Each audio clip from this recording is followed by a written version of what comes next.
Imagine standing at an altar, heart racing, surrounded by your friends and family, waiting for the moment that will change your life forever. It's then that you discover the person you love with all your heart has not only called off the wedding, but also run away with the one friend you always considered a brother.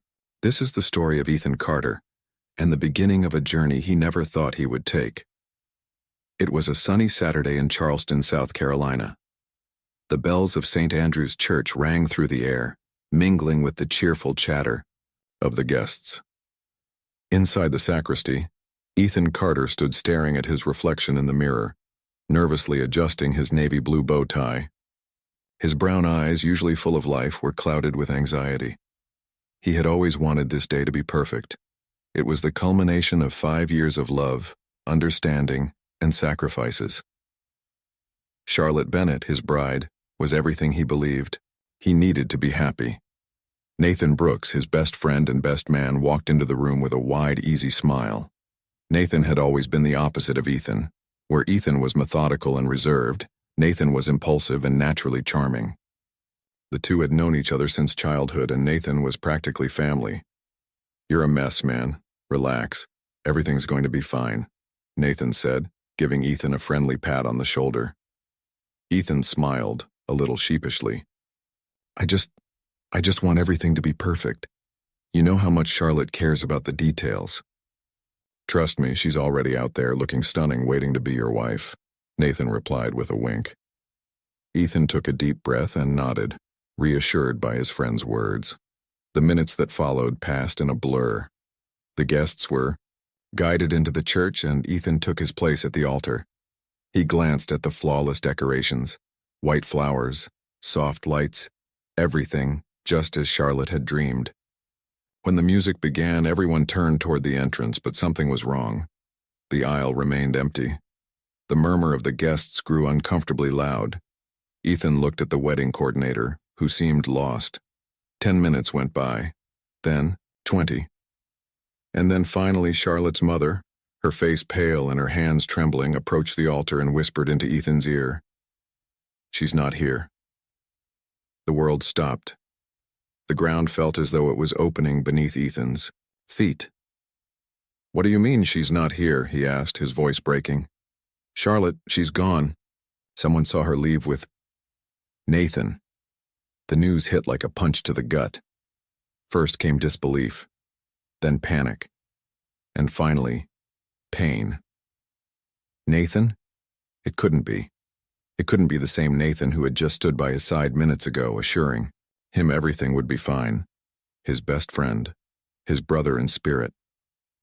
The room, once filled with lively conversation, transformed into a sea of whispers and pitying glances. Ethan stormed out of the church like a hurricane, the words hammering in his mind. The day that was supposed to mark the beginning of a new life had just turned into a nightmare. He drove aimlessly through the streets of the city, his heart shattered into 1,000 pieces, trying to make sense of what had just happened.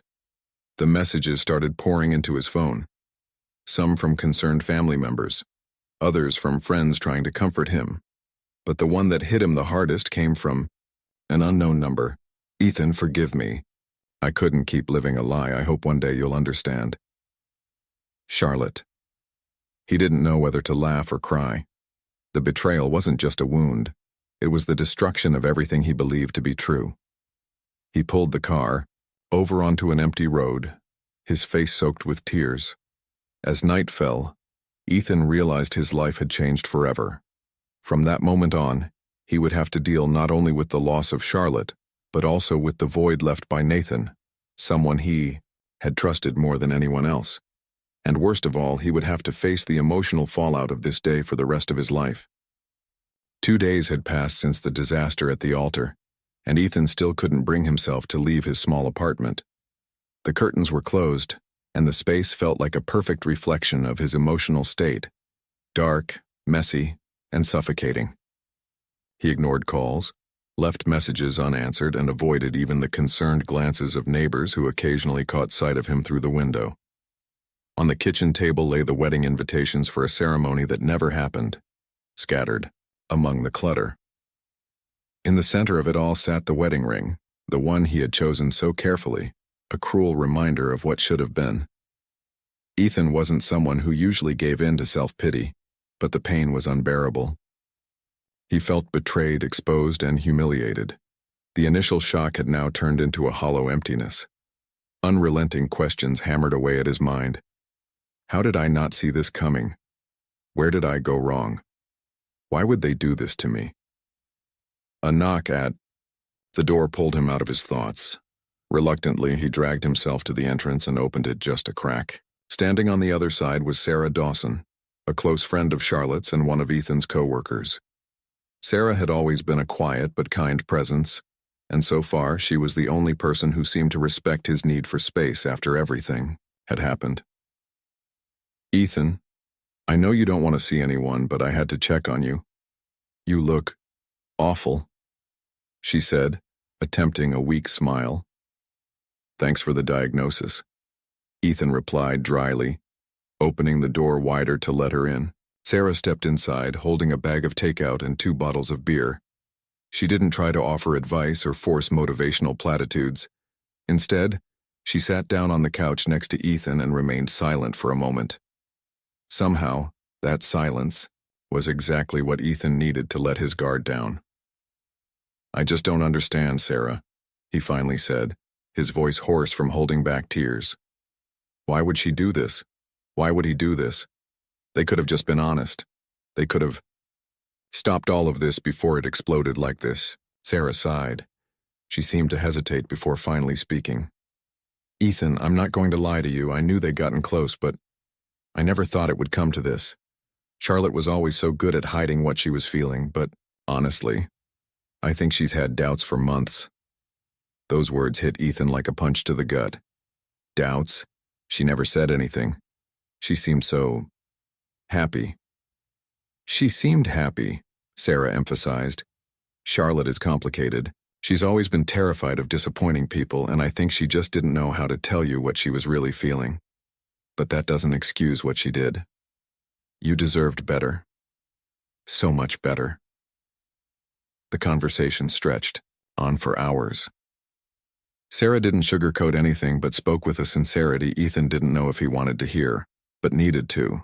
Slowly, he began to realize that his pain went deeper than just the betrayal.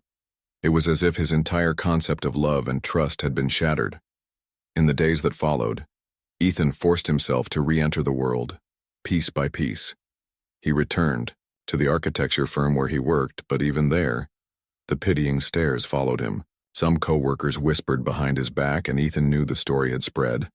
Messages flooded his phone, even from strangers on social media, some supportive, others mocking. But the most painful moment came when he went to retrieve his belongings from the house he had once shared with Charlotte. The home was filled with both happy and haunting memories. Photos of the two of them still lined the shelves, and her perfume seemed to cling to every corner. On the bedside table, Ethan found a handwritten letter from Charlotte. "Ethan, I know the way I did this was cruel, and there's no excuse for the pain I've caused you. I want you to know that it wasn't because I didn't love you, but because I didn't have the courage to face what I was feeling. I did love you, but something inside me changed, and I didn't know how to handle it. Nathan offered me something I couldn't find in our relationship, something I can't even explain. Maybe one day you'll be able to forgive me, but I know I don't deserve it. Charlotte." Ethan read the letter over and over, each word cutting deeper. What enraged him most was the almost casual tone of her confession. How could she try to justify what she'd done with something so vague? Seeing Nathan's name in her words only added to his fury. That night, Ethan burned the letter along with the canceled wedding photos. It felt like a desperate attempt to purge the pain, though he knew it wouldn't be enough. No matter how much he wanted to, he couldn't simply erase Charlotte and Nathan from his mind. Ethan had never been the type to give in easily to curiosity or the urge to dig into other people's pasts, but Charlotte and Nathan's betrayal had changed him. The pain was an anchor, keeping him tied to what had happened, but it was also a spark, pushing him forward, even toward truths he wasn't sure he wanted to uncover. It was as though he needed to make sense of it all to find some kind of meaning in the chaos. On a Saturday morning, as he sat at his cluttered table sipping coffee, his phone buzzed. It was a message from an unknown number. The short, direct text sent a chill down his spine. Charlotte and Nathan weren't always honest. With you, look deeper. A friend. He read and reread those words. What did it mean? At first, he thought it might be a cruel prank from someone who had heard the story. By now, it had spread like wildfire. But the message ignited a flicker of paranoia in Ethan. He began replaying his memories with Charlotte and Nathan, searching for moments he might have missed. 5 years of a relationship and a lifetime of friendship. Surely there was something, anything, that could fill in the blanks. That was when Ethan made a decision he'd been avoiding. He would go to the place he had tried to forget, Nathan's old apartment. He knew Nathan had left town with Charlotte, probably fleeing to some far-off place where they could escape the mess they had left behind. But Ethan still had a key to Nathan's apartment, a leftover token of trust from the past. When he stepped into the small apartment, it felt like time had stopped. Dirty dishes sat in the sink, clothes were scattered on the floor, and an almost empty bottle of whiskey rested on the coffee table. At first, Ethan found nothing but signs of a hurried life, left behind by a man who had never really planned to grow up. But when he entered the bedroom, something caught his attention. On the nightstand sat an open notebook. It was a journal, or something close to it, where Nathan had apparently recorded his thoughts. Ethan hesitated, feeling as though he was crossing a line.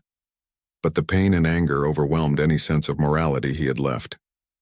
He flipped through the pages, and it felt like reading a map of the chaos that had consumed his life. The entries started innocently enough, ramblings about work, women, and parties. But as he read further, the words became more personal, about Charlotte, about Ethan. I don't know how to put this into words, but being around Charlotte is intoxicating. She's everything I want, but the problem is, she's my best friend's fiancée. What does that make me? A monster? Maybe. Ethan's hands began to shake. He wanted to stop, but something inside him forced him to keep going. Today she came to me crying, saying she feels like Ethan doesn't understand her anymore. I should have pushed her away, but I couldn't. We kissed. It was wrong, but in that moment it felt so right. I'm in too deep now, and I don't know how to get out. It was like being punched in the chest over and over again. Each word on the page not only confirmed the betrayal, but also revealed that it had started much earlier than Ethan had imagined. The entries that followed described secret meetings, stolen moments, and eventually, Charlotte's plan to run away on the wedding day. She said she doesn't have the courage to break up with Ethan before the wedding, that it would destroy him. But is running away at the altar any less cruel? I love her, but something about this feels so wrong. He's my friend, my brother. But can I even call myself a friend anymore after this? Ethan slammed the notebook shut, his breathing heavy and his eyes burning with rage. Everything he thought he knew about the betrayal was reframed. Nathan wasn't just a friend who had made a mistake. He was a conspirator, a deliberate traitor, who had destroyed everything Ethan held dear. And Charlotte? She had lied to him until the very last moment. But something was still missing. The anonymous message he had received earlier echoed in his mind. Look deeper. What else was there to find? Ethan began tearing through the apartment with an almost frantic energy. That's when he found something even more disturbing. A sealed envelope with his name, Ethan, written on it in Nathan's handwriting. He carefully opened the envelope. Inside were several photographs. Ethan studied them one by one, his heart pounding harder with each passing second. Some showed Nathan and Charlotte together, laughing, embracing. But the last photo stopped Ethan cold. In it, Charlotte and Nathan were seated together, but they weren't alone. In the background, at a cafe that looked eerily familiar, was an older man with graying hair, smiling almost knowingly as he watched them. Ethan recognized him immediately. It was Gerald Bennett, Charlotte's father. Ethan had never been particularly close to Gerald. The man was distant, cold, and always seemed to be calculating something. But what was he doing with Nathan and Charlotte? And why did he look so comfortable with the situation? The betrayal by Charlotte and Nathan was horrifying, but this photo suggested something much bigger, something Ethan couldn't yet understand. The discovery of Gerald Bennett's photo with Nathan and Charlotte brought a new weight to Ethan's heart. Up until that moment, he had believed the betrayal was simply a matter of confused feelings, misplaced desires, and bad decisions. But now he was beginning to suspect there was something bigger, something hidden in the shadows. Gerald had always been a businessman, meticulous, controlling, and with an intimidating presence. He had never shown much interest in Ethan's relationship with Charlotte, but he had also never discouraged it. However, that photo seemed to scream that he knew far more than he let on. Ethan spent the following days trying to piece things together. He revisited his memories, recalling every interaction he'd ever had with Gerald over the years. The memories were fragmented, but certain moments began to stand out. The day Gerald offered him a generous loan to help buy the house he and Charlotte were supposed to live in. Gerald's insistence that Nathan be the best man at the wedding. And strangest of all, the way Gerald always seemed to deflect deeper conversations about Charlotte and Ethan's future together. Determined to find answers, Ethan decided to confront Gerald. However, he knew showing up unannounced at the Bennetts' sprawling mansion could backfire. Gerald was a calculating man, someone who controlled situations around him with surgical precision. So, Ethan chose a different approach. He called Sarah Dawson, the one friend who had been a genuine support since the disaster at the altar. "Sarah, I need a favor," Ethan said, trying to keep his voice steady. "Of course, Ethan. What do you need?" "I need you to help me find something, anything that connects Gerald to what happened with Charlotte and Nathan. I'm convinced he's involved, and I need proof." There was a pause on the other end of the line. "Are you serious? You think Gerald had something to do with this? Why?" Ethan took a deep breath. "I found a photo. He was with Charlotte and Nathan before the wedding. I don't know how or why, but he knew what was happening." "This isn't a coincidence." Hesitant but ultimately supportive, Sarah agreed to help. She had access to the Bennett social circle and could dig around without raising suspicion. Meanwhile, Ethan decided to act on his own. He remembered that Gerald had an office downtown, a discreet building that served as a front for his real estate ventures. Ethan knew he'd have to be careful, but he was willing to take the risk. That evening, Ethan went to the office. With his nerves on edge, he walked into the building and approached the receptionist, who greeted him with a cold expression. "Mr. Bennett isn't here right now," she informed him before he could say anything. "I just need to drop something off for him," Ethan said, forcing a polite smile. He pretended to rummage through his bag while scanning the room. The elevator was unlocked, and he realized the upper floors didn't require a key card for access. "That's fine. I'll come back another time," Ethan said, walking away casually. But as soon as he was out of the receptionist's line of sight, he slipped into the elevator and pressed the button for the top floor. Gerald's office was exactly what Ethan had imagined: luxurious, pristine, and intimidating. He began searching for anything that might reveal Gerald's involvement. He rifled through drawers, cabinets, and even the documents on the desk. That's when he found something peculiar: a contract signed by Gerald, Charlotte, and Nathan. At first, the document didn't make sense, but as Ethan read further, his stomach turned. It was a legal agreement for the transfer of property. The house Ethan had purchased with Charlotte, using the money loaned by Gerald, was being transferred into Nathan's name. The contract was dated 2 weeks before the wedding. Ethan felt his blood boil. Suddenly, everything made sense. Gerald hadn't just known about the affair. He had actively helped Charlotte and Nathan prepare for their escape. The house that was supposed to be Ethan and Charlotte's dream home had been part of a calculated plan to cut Ethan out of the picture entirely. Before Ethan could fully process his fury, he heard voices in the hallway. He quickly turned off the light and hid behind a large bookshelf. The door opened, and Ethan immediately recognized Gerald's authoritative tone. "I told you to wait longer before signing the papers. Now he probably knows," Gerald said, his voice sharp and commanding. "I know, Dad, but I couldn't wait any longer. Nathan and I needed to take care of this before things got even more complicated, a second voice responded. Ethan froze. It was Charlotte. She was there with Gerald, and the way she called him Dad was loaded with a sense of complicity. Charlotte, I've done everything I could to make sure you didn't end up trapped in an unhappy life. Ethan is a good man, but he wasn't enough. Nathan is better for you. He's ambitious. He's the kind of person who can give you the life you deserve. Ethan felt the ground fall out from under him. Gerald hadn't just known. He had orchestrated everything. Charlotte and Nathan's betrayal wasn't just about lust or passion.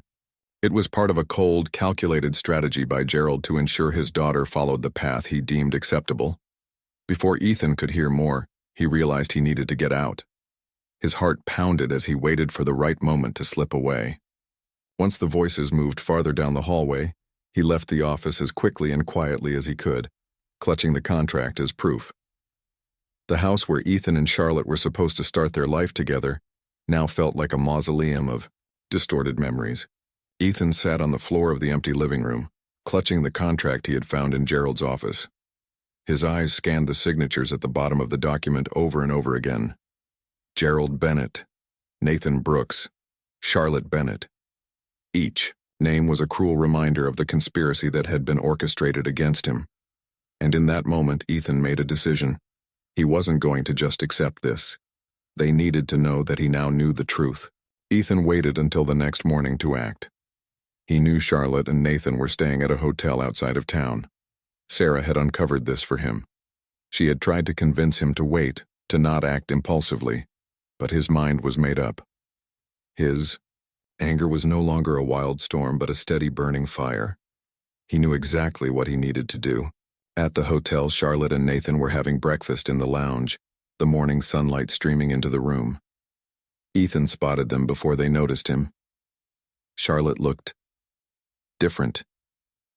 The sparkle in her eyes he had once admired was gone. Nathan, on the other hand, looked restless, as though the weight of what he had done was finally catching up to him. Ethan walked toward their table with determined strides, and the shock on their faces when they saw him was almost satisfying. "Ethan," Charlotte said, setting her coffee cup down. Her voice wavered, a mix of surprise and nervousness. Nathan said nothing but immediately tensed, as if he knew something was about to go down. "Good morning," Ethan began, his tone cold as steel. He pulled out a chair and sat at their table, placing the folded contract on the surface between them. "I hope you don't mind if I join you." Charlotte and Nathan exchanged a quick, uneasy glance. "What are you doing here, Ethan?" Nathan finally asked, trying to sound confident but failing miserably. Ethan gave a bitter smile and pushed the contract toward them. "I just came to return something you conveniently forgot to tell me about. This belongs to you, doesn't it?" Charlotte hesitated before picking up the paper, and when her eyes landed on the familiar words, her expression shifted. She glanced at Nathan, who swallowed hard, clearly uncomfortable. "You went to my father's office?" she asked, her voice barely above a whisper. "I did," Ethan replied, anger lacing his words. "Because, unlike the two of you, I don't like living in the dark. And now I understand everything. This wasn't just an emotional betrayal. It wasn't just about the two of you falling in love and leaving me at the altar. This was a plan, a game that was manipulated from the start. Gerald knew everything, didn't he? He helped you destroy my life." Charlotte opened her mouth to speak, but Ethan raised a hand to cut her off. "No, Charlotte. Today you're going to listen. I spent weeks blaming myself, wondering where I went wrong, trying to figure out how this all happened. But now I see that it wasn't my fault. It was yours, both of you. You plotted this behind my back while I thought we were building a future together." Nathan finally spoke up. "Ethan, listen, man. Don't you dare. Call me man, Nathan," Ethan snapped, slamming his hand on the table, causing the other guest in the lounge to glance their way. He lowered his voice, but it remained sharp and cutting. "You were my best friend, my brother, and you stabbed me in the back for what? Money? Charlotte? Or was it just because you always wanted what I had?" Nathan looked down, unable to Meet Ethan's gaze. Charlotte, on the other hand, finally found her voice. Ethan, I'm sorry. I know I didn't handle this the right way, but I was unhappy. We were both unhappy. I wanted to tell you, but my father, he said it would be easier this way. I never wanted you to get hurt like this. Ethan let out a bitter laugh. Easier? Running away on the day of the wedding was easier? You destroyed everything, Charlotte, and the worst part is you involved your father in this. He manipulated everything so the two of you could run off and still keep everything he thought you deserved. Charlotte hesitated as if she were searching for a way to justify herself. My father just wanted what was best for me, Ethan.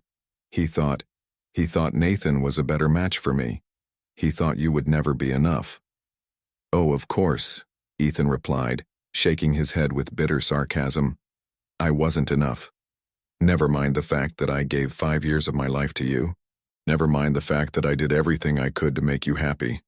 None of that matters because I didn't meet your father's standards. Charlotte lowered her head, and Nathan remained silent, as though wishing he could disappear. Ethan looked at them both, his anger still burning but now mixed with something deeper, a raw, unbearable pain. You two deserve each other, Ethan said, finally rising from his chair. I just hope that when you look back, you can live with what you've done. Because I'm going to move on.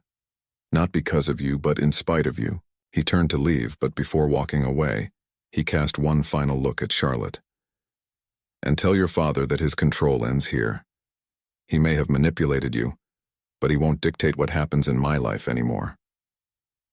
Ethan walked out of the hotel with a heavy heart, but for the first time since the wedding, he felt like he had reclaimed a part of himself. He knew the road to healing would still be long, but now, at least, he had a sense of direction. Ethan thought that confronting Charlotte and Nathan would mark the end of this story, but he was wrong. The shadow of Gerald Bennett loomed over his life like a dark omen.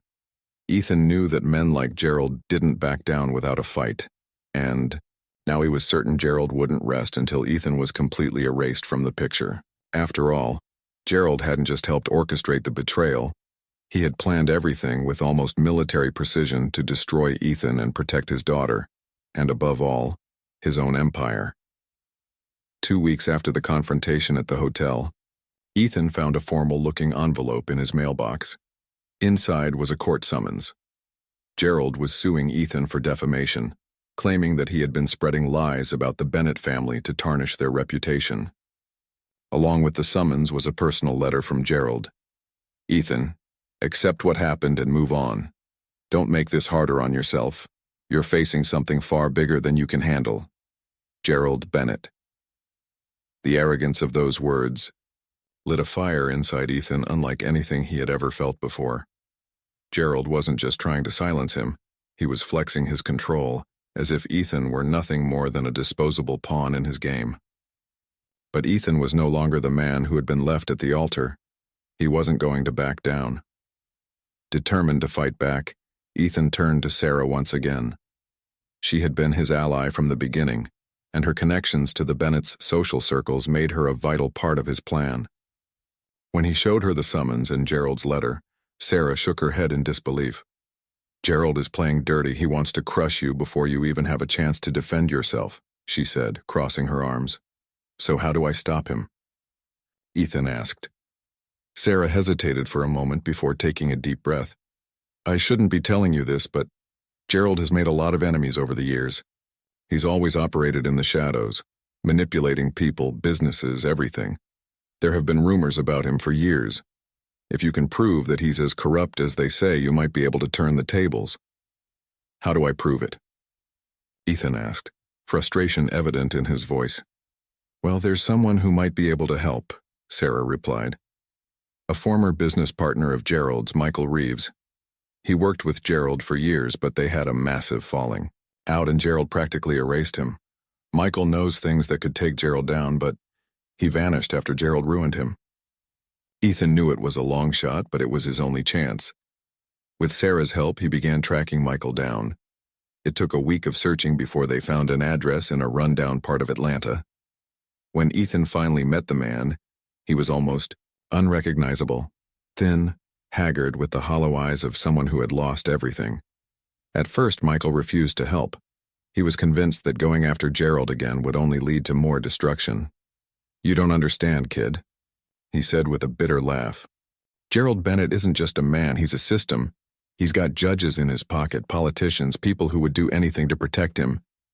"He destroyed my life," Ethan said, his voice thick with emotion. "He used my fiancée and my best friend to crush me. And now he's trying to silence me. But I'm not going to let him win. And if he already ruined you, Michael, what else can he take from you?" Michael was silent for a long time. Then finally he sighed. "Fine, I'll help you, but kid, this is going to get ugly." With Michael's help, Ethan began gathering evidence of Gerald's illicit activities: bribery, money laundering, manipulation of real estate contracts. Every document, every transaction painted a picture of a man who had built his empire on corruption. Michael also revealed something even darker. Gerald hadn't just facilitated Charlotte and Nathan's betrayal. He had used family money to bribe people close to Ethan, ensuring no one would warn him about what was happening. As Ethan built his case, Gerald ramped up his attacks. First, he tried to buy Ethan's silence, offering a generous financial settlement in exchange for dropping the matter. Ethan refused. Then came the veiled threats: anonymous phone calls, cars following him around town, even ominous notes left on his doorstep. "Are you sure you want to keep going with this?" Sarah asked one night as Ethan reviewed documents with Michael. "I don't have a choice," Ethan replied without looking up. "This isn't just about me. Gerald manipulates people's lives because he thinks he can. Someone has to stop him." Finally, Ethan took the evidence to court. The case against Gerald Bennett gained media attention, exposing the family's darkest secrets. Charlotte and Nathan tried to distance themselves from the scandal, but they were inevitably dragged down with Gerald. Charlotte was forced to confront the truth. Her father hadn't been protecting her. He had been controlling her. At the trial, Ethan took the stand. He looked directly at Gerald as he spoke, laying bare the lies and manipulations that had destroyed his life. "You think you can control everything and everyone," Ethan said, his voice steady. "But people aren't pieces on a chessboard, and I'm not going to be another victim of your greed." For the first time, Gerald looked unsettled. The strength of the man he had dismissed as insignificant had become a real threat. In the end, Gerald was convicted on multiple charges of fraud and corruption, his empire collapsing like a house of cards. Charlotte and Nathan, though spared from legal consequences, were publicly disgraced, losing all credibility and respect. Charlotte tried to reach out to Ethan, but he ignored her. Some wounds he knew would never fully heal. As for Ethan, he finally began to rebuild his life. He sold the house that was supposed to be his dream home and used the money to start his own architectural design firm. For the first time in months, he felt like he had control over his own destiny again.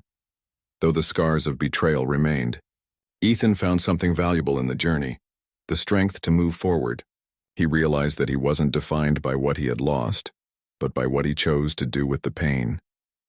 And as he looked toward the future, he knew that Gerald Bennett's shadow no longer loomed over him. Ethan was free. 6 months had passed since the trial that toppled Gerald Bennett and exposed the truth about Charlotte and Nathan.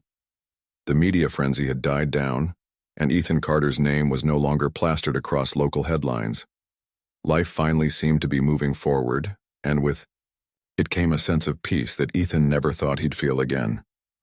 That day, Ethan walked through the streets of Charleston, watching as the city carried on with its routine, indifferent to everything he had been through. The sun was shining, people were laughing at cafe tables, and the distant sound of waves from the Ashley River filled the air. Tucked under his arm was a leather portfolio filled with drafts for a new project, the first major contract for his newly established architectural design firm, Horizonte Studio. The name was deeply significant to him. It symbolized something he hadn't been able to see months ago: a horizon, a future. When he arrived at the meeting site, Ethan found himself standing on a small waterfront lot where a local couple wanted to build a sustainable restaurant. It was exactly the kind of project Ethan had always dreamed of, something that combined beauty, functionality, and purpose. After the meeting, Ethan stopped at the nearby dock to gaze out at the sea. The fresh breeze carried memories with it. He thought of the day he had pulled over on a deserted road, crying in his car after the wedding that never happened. It was strange to think about how that moment had been his rock bottom, and yet now here he was, looking toward the future with a clarity he'd never had before. The sound of light footsteps behind him interrupted his thoughts. He turned to see Sarah Dawson holding 2 cups of coffee and smiling warmly. "I knew I'd find you here," she said, handing one of the cups to Ethan. "Are you stalking me now?" he teased, taking the coffee and sipping it. "Someone has to make sure you don't get lost in your thoughts," she replied, grinning. Sarah had been his anchor throughout all the chaos, and in the past few months, their friendship had become something even more meaningful. She was honest, direct, and always seemed to know exactly what to say, even when Ethan didn't want to hear it. "How's the project going?" Sarah asked, nodding toward the portfolio under his arm. "Better than I expected," he said. "Honestly, I think this could be the start of something big." "I don't doubt it," she replied, looking at him with a mixture of admiration and something deeper. They stood in silence for a moment, watching the gentle waves lap against the dock. Then Sarah spoke, her voice hesitant. "Ethan, have you ever thought about what you'd do if you could go back, if you had the chance to change everything that happened?" Ethan was quiet for a moment, reflecting on her question. Finally, he shook his head with a faint smile. "I used to think about that all the time," he said. "But now, no. Everything that happened, as painful as it was, brought me here. It made me stronger. It made me realize who I am and what I want. So no, I wouldn't change anything." Sarah smiled, and for a moment her gaze met his in a way that seemed to say more than words ever could. Ethan realized something in that instant. Maybe, even in the midst of so much pain, he had found something unexpected. Something new. "Come on," Sarah said, giving him a light shove on the shoulder. "You're getting way too sentimental, and that's not like you." Ethan laughed, and together they walked along the dock, leaving behind the sound of the waves and the weight of the past. That evening, as Ethan reviewed the final details of the project in his small office, his phone buzzed with a new message. It was from Charlotte. He hesitated before opening it, but eventually read the text. "Ethan, I hope you're doing well. I know I have no right to ask anything of you, but I wanted you to know that I deeply regret everything that happened. I know I can never fix what I did, but I hope that one day you find someone who can give you the love and happiness you deserve. Charlotte." Ethan read the message with a neutral expression. He didn't feel anger nor sadness, just a faint sense of closure. Without a second thought, he deleted the message, blocked Charlotte's number, and returned to his work. By the end of the day, Ethan stood by the window of his small apartment where a scale model of the restaurant project sat on his desk. The moon shone brightly in the sky, and for the first time in a long while, Ethan felt something he had forgotten. Peace. As he prepared for bed, a phrase echoed in his mind, something Michael Reeves had said weeks ago while helping Ethan expose Gerald. "Sometimes, tearing down what broke you is the only way to build something new." And Ethan knew that's exactly what he had done. He had destroyed the lies, faced his ghosts, and in the process built not just a new path but a new version of himself. This was Ethan's story, a journey filled with pain, betrayal, and resilience. And now, I want to hear from you. What would you do if you were in his place? Have you ever experienced betrayal or a tough moment that forced you to reinvent yourself? Share your story in the comments below. I'd love to hear it. And if you enjoyed this video, don't forget to like, subscribe to the channel, and turn on the notification bell so you don't miss more emotional stories like this one.